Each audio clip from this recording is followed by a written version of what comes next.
Dominique, on lance une grande série de travail dans ton univers sur les reflets, l'eau, les reflets, les transparences, les profondeurs, etc. Voilà. Première séquence, première vidéo, là, c'est sur...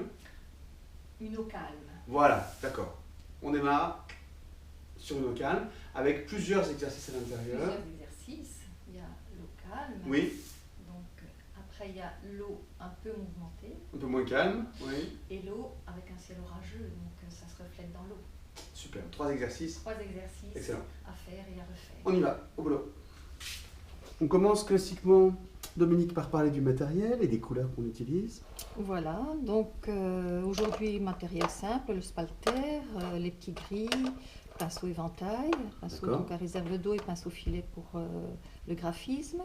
Les couleurs que nous allons employer, le jaune Winsor, le bleu de cobalt, le bleu Winsor vert et le violet de périlène. Voilà, donc on va travailler l'eau et ses reflets dans l'environnement. D'accord, très bien, super. Voilà, donc on commence simplement donc avec un petit papier qu'on ne va pas mouiller trop puisque c'est pour faire un exercice. C'est de 300 grammes quand même, hein, 300 pris, grammes hein. grain fin, oui. Ouais, d'accord. Donc simplement le mouiller avec le spalter. Donc ça, ce sont des exercices que vous pouvez faire et faire et faire pour avoir vos ressentis personnels. Voilà, ce sera un petit ciel au bord de l'eau. Donc simplement une eau calme. D'accord. Alors, je vais commencer. Alors la chose à penser quand on fait un ciel au bord de mer, c'est à la perspective atmosphérique. Au plus vous vous rapprochez de l'horizon, au plus votre couleur sera légère. Deux dégradés qui se rejoignent en fait. Voilà. Donc ça c'est une eau calme. Alors on peut lui mettre un petit peu, on commence à la voir, on peut mettre un peu de couleur, vous pouvez faire des exercices avec plusieurs tonalités différentes. Donc je mets un petit peu de violet de périlène.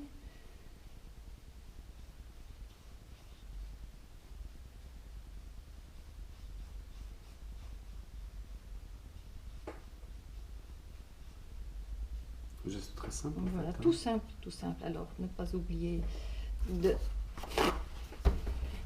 pomper les côtés, autrement tout ça va se retrouver sur votre aquarelle et former des auréoles malheureuses. Pas celles qu'on cherche. Pas celles qu'on cherche.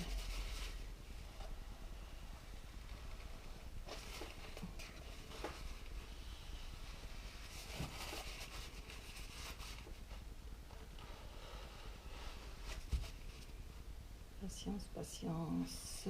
Tant que ça bouge, tant que c'est mouillé, pardon, il faut surveiller pour que la couleur reste là où vous avez eu envie. Le papier, c'était forme. Hein. Mais je le fais exprès. Hein. Tu donnes cette forme-là, ouais.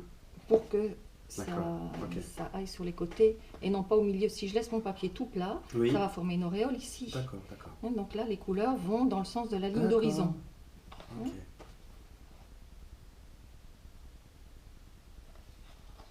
Ici, c'est une eau calme, donc c'est pas une cascade, c'est pas une rivière tourmentée non plus. Donc il ne faut pas voir la ligne d'horizon avec des vagues et des choses comme ça. Donc c'est vraiment horizontal. Donc il faut guider le travail de l'eau dans ce sens-là.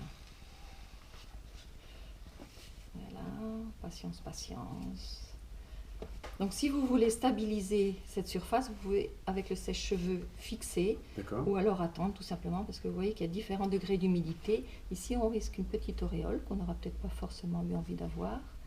Mais ça fait la beauté comme aussi. c'est dans le sens du... Voilà, c'est pas un sens contraint. Voilà, c'est justement pour ça que j'emploie mon papier dans ce sens-là, parce que je sais qu'il y aura des mouvements, mais ils seront horizontaux, donc tout à fait dans la ligne d'horizon, en rapport avec la ligne d'horizon. Voilà, donc un ciel calme, mais légèrement coloré. Un exercice à faire, donc Un exercice à faire avec d'autres couleurs. Voilà, on peut choisir ses couleurs. Tout à fait. Ça... Et puis changer la ligne d'horizon. Si vous voulez avoir le ciel qui domine, vous allez mettre votre ligne d'horizon très basse. Si vous voulez que ce soit la mer qui domine, vous mettrez votre ligne d'horizon très haute. Si vous voyez que le blanc est un peu fort, ouais. On aurait pu continuer à travailler pour avoir un dégradé encore plus léger. Ouais, mais vraiment simplement la ligne. On a quand même c'est une brume, c'est les brumes voilà, de ce matin. Exactement. Voilà. Et la chaleur. Là. Un exercice important à faire, assez simple et important à faire. Oui, très simple, mais important. Et aussi pour le maniement justement du pinceau. Oui, très bien. Et les mélanges doux. Donc il y a beaucoup de manières évidemment de représenter l'eau. Et pour cela, il faut observer la nature dans toutes ses mouvances et dans tous ses états. Attention à une chose, il ne faut pas confondre l'ombre qui varie selon la position du soleil et le reflet qui correspond toujours à l'image inversée et souvent grisée. Donc souvent on me demande de quelle couleur peindre l'eau. L'eau c'est normalement incolore, celle-ci est liée à ce qui l'entoure et à son environnement. Donc ici nous allons faire maintenant un ciel nuageux avec du vent. Donc l'eau sera mouvementée en surface avec des petites vaguelettes qui ne se chevaucheront pas, donc quelque chose de très doux. On mouille de la même manière.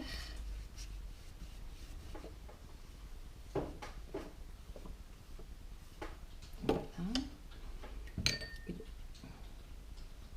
Je vais commencer par placer mon jaune Windsor, puisque je veux un ciel nuageux et venteux, donc pas un ciel limpide bleu de Provence.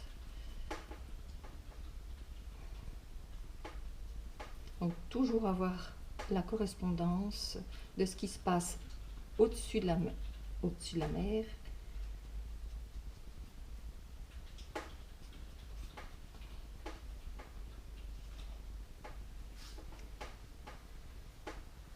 Alors mon bleu de cobalt. Et je cherche des sensations, je cherche des nuances.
Donc à l'avant-plan, les vaguelettes doivent être plus grandes, un peu plus larges, sans se chevaucher, puisqu'il n'y a pas un grand vent. Et au fur et à mesure qu'elles vont se rapprocher de la ligne d'horizon, elles seront de plus en plus droites. C'est ce qui permet d'avoir une perspective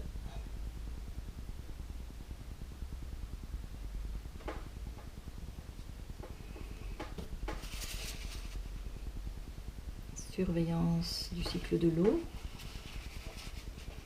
Voilà, donc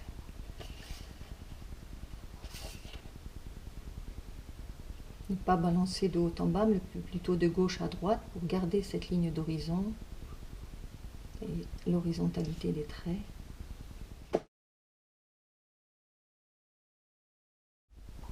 Voilà une petite bise légère.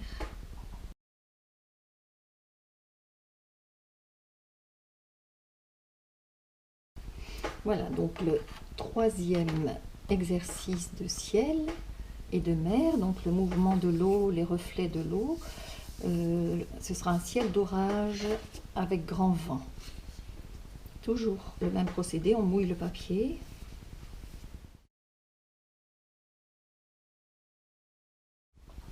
Voilà, je mets d'abord mon jaune Windsor, puisque je veux que mes couleurs soient grisées, puisque le ciel d'orage, c'est un ciel tourmenté. Mon jaune sera mis en premier. À vous de choisir si vous voulez que ce soit le ciel qui domine ou l'eau. Mais ici, comme c'est un travail sur les reflets de l'eau, je vais donner la priorité à la surface de l'eau. Alors, mon bleu Windsor vert.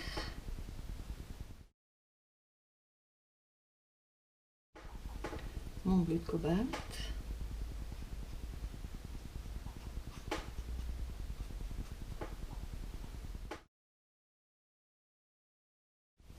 Et mon violet de périlène qui me permet de griser mes tons.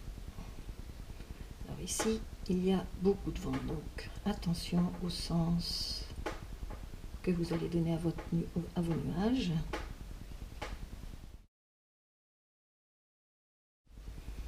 Vous voyez qu'avec des tons restreints, on obtient quand même une très belle palette.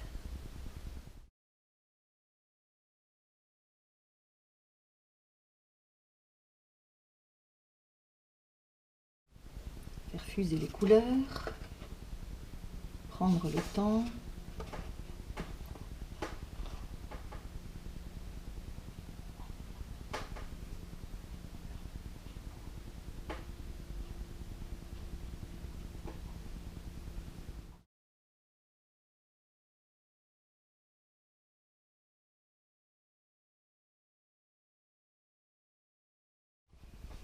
Donc l'eau qui normalement est incolore est formée, les couleurs se forment par tout ce qui l'entoure.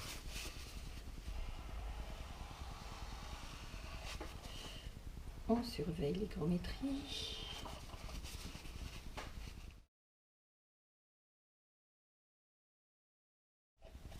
Et que le papier est encore bien miroir, donc c'est encore un peu tôt pour avoir des traits, les enlever très fins. Mais par contre, on peut déjà donner du mouvement. On peut marquer le vent. Je change de pinceau, je vais vers un pinceau beaucoup plus fin pour avoir des choses, des tracés plus subtils.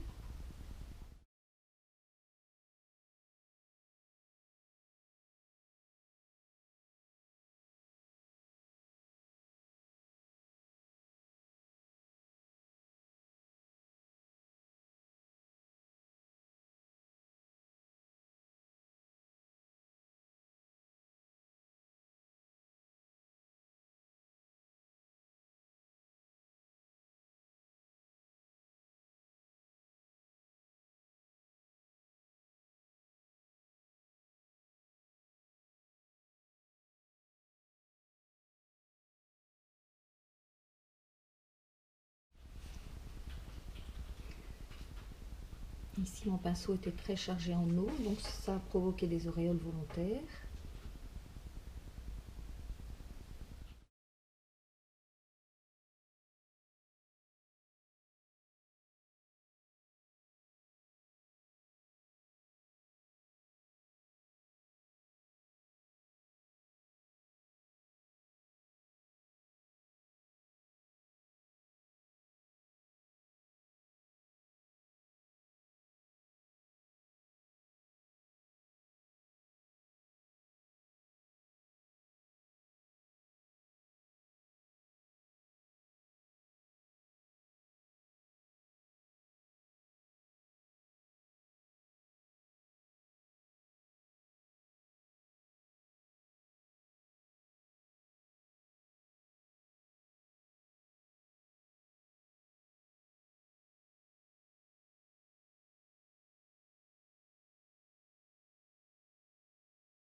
voyez que le papier est encore bien mouillé. Il faut patienter encore pour essayer d'encore donner un peu plus de graphisme, suivant votre propre ressenti. Si vous voulez laisser comme ça c'est votre choix.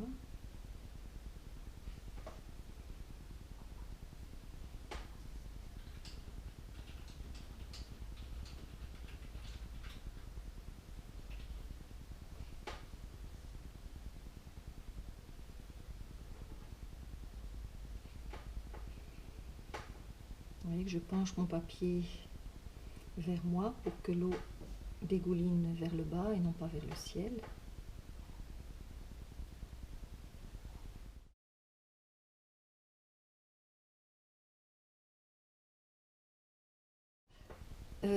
Donc quand vos petites aquarelles sont sèches, vous enlevez le collant crêpe, crêpe qui va vous faire quelque chose de beau. Quelque chose de beau et propre. Oui, ça change tout. Ça change toujours tout. C'est pas de la triche, hein, mais ça change vraiment tout. Ouais, ça fait un petit passe-partout. Ouais, exactement. Voilà. Sans faire catastrophe. Voilà, il faut surtout être perpendiculaire au travail et non pas faire ça comme ceci, parce que là vous risquez d'arracher votre travail. Donc voilà, comme c'est beau ça. Un premier ciel. C'est dans l'autre sens. Oui. Tu vois, donc, j'y suis. Voilà. Oui, c'est pas mal non plus. C'est quand vous allez mettre votre nom que vous allez dire, voilà, c'est dans ce sens-là que je veux qu'on le regarde. D'accord, et là après, plus de retour arrière. Voilà. Plus de retour arrière. Donc là, un ciel calme, la mer calme, un ciel un peu venteux avec des petites vaguelettes toutes douces. Voilà. On va l'enlever un peu à la fois. Ouais. Et dans la troisième, voilà le pathos, là, c'est tourmenté. Il y a de quoi ne pas vouloir être en mer à ce moment-là. Exactement. Ou faire comme Turner et s'attacher au bateau, au mât d'un bateau, pour comprendre le mouvement de l'eau et vraiment s'en imprégner. C'est vraiment ce qu'il a fait pour avoir ce ressenti de cette mer sauvage. Bon, c'est le conseil que tu nous donnes, c'est ça? Voilà. Conseil du jour. Très bien. Super. Ça y est, on a voilà. Balayé. On a balayé. D'abord un ciel calme, avant la tempête. Ça donne envie de le faire. Enfin, voilà, c'est tout simple. C'est tout simple, tout simple. Entraînez-vous, c'est important. Plusieurs couleurs différentes. Ouais. Voilà, donc ça, j'adore. Un ciel légèrement venteux, avec les petites vaguelettes. Et puis du mouton là-haut, comme il faut. Voilà. Et l'apothéose. Et voilà le pathos. Le déluge. Voilà, le déluge. Le pathos, dis-toi. Oui. Ça vient. C'est dedans et dehors en même temps, hein, c'est ça? Oui, le mouvement intérieur, extérieur. Ouais, super. Lâcher prise. Alors je conseille toujours d'observer la nature et toutes ses mouvances. Observez, nourrissez votre esprit d'information. Et puis lâchez-vous. D'accord. Et encore, on peut adapter ça à sa gamme chromatique personnelle. Ah ben bien sûr. Hein, là c'était les gestes, la composition, l'ensemble, la gestuelle et toute la réflexion qui est autour. À vous maintenant. Amusez-vous.